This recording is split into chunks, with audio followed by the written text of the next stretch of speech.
கட்சி ஆரம்பிச்ச அண்ணாவை மறந்தது, கட்சி ஆரம்பிச்ச எம்ஜிஆர் அவர்களை மறந்தது, கட்சியை வளர்த்த ஜெயலலிதா மேடம் அவங்களை மறந்தது. இவங்க எல்லாரும் சொன்ன விஷயங்கள், பேசின விஷயங்கள், எதையெல்லாம் ஃபாலோ பண்ணணும்னு சொன்ன விஷயங்கள் எல்லாத்தையும் மறந்தது. இவங்களுக்கு நமக்கு அனுபவம் இல்லையா? நமக்கு அனுபவம் இல்லதான். கொள்ளை அடிக்கிறதுலாம் எங்களுக்கு அனுபவம் இல்லதா? ஒரு நிகழ்வு நடந்தது, நான் சொல்லக்கூடாது, திருப்பி கேட்கறதுனால சொல்றேன். ஒரு பிரச்சனை நடந்தது, 72 நாட்கள் வீட்டு விட்டே வரல. ஒரு தலைவரானா கேட்கத்தான் செய்வோம், அதுக்கு பதில் சொல்லித்தான் ஆகணும். நீங்க எத்தனை கேள்வி கேட்கறீங்க, திருப்பி நான் பதில் சொல்ல கூட திருப்பி கேட்கறீங்களா? ஒரு கட்சி துவங்கி விட்டா அந்த கட்சியில நிர்வாகிகள் கேட்கின்ற கேள்விக்கு, மக்கள் கேட்கின்ற கேள்விக்கு பதில் சொல்வது அந்த கட்சியோட தலைவருடைய கடமை. ஆனா இந்த கடமை செஞ்சிருக்காரு. 15 நாள் அலுவலகத்தை மூடிட்டு போயிட்டாங்கல்ல, அப்புறம் எங்க போய் கட்சி நடத்தி மக்களுக்கு நன்மை செய்ய போறாங்க?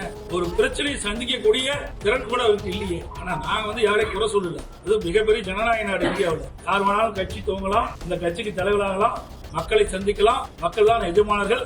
மக்களுக்கு கொடுக்கிற தீர்ப்பு தான் இறுதியான தீர்ப்பு.